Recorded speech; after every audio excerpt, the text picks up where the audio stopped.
Hi guys, good morning, good afternoon to all my YouTube friends.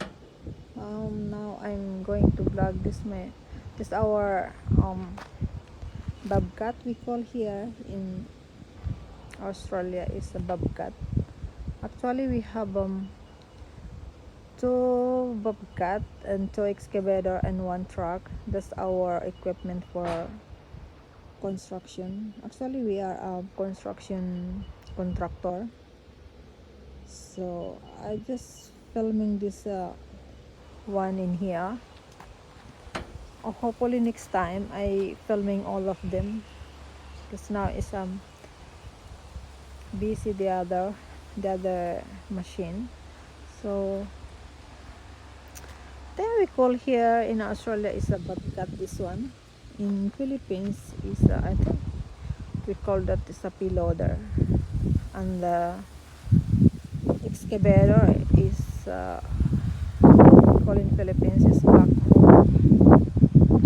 But we got the 3-ton backhoe and 1-ton, 3-ton and 1-ton, one Kubota and one Yanmar. This is a Toyota Bobcat.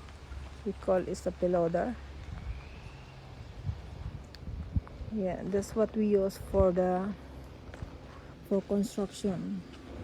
If we got the contract, guys. So anyone want to build a house or digging, just contact us, guys. We're on Google advertising.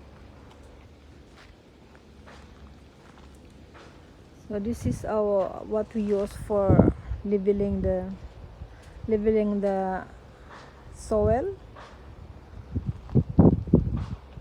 and taking up the rocks to the truck and bring to the tip. That's what we doing, guys.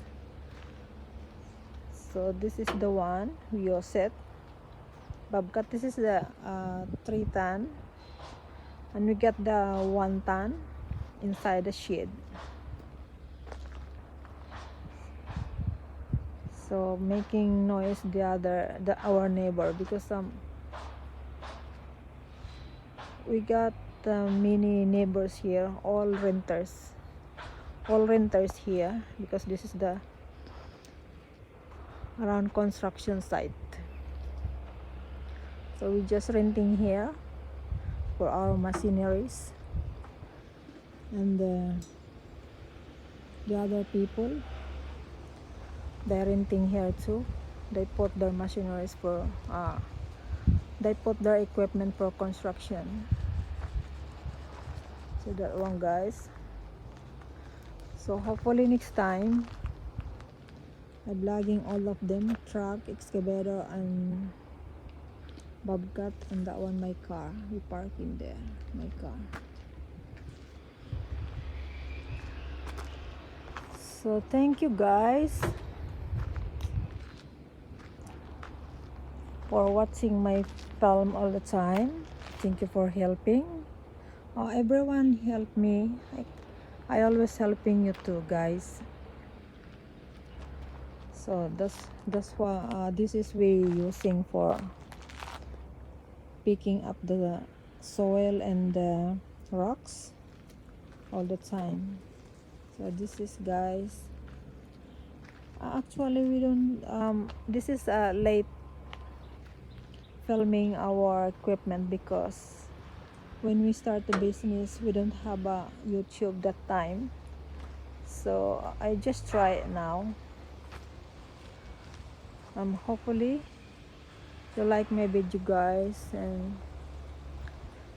thank you for watching for my video all the time.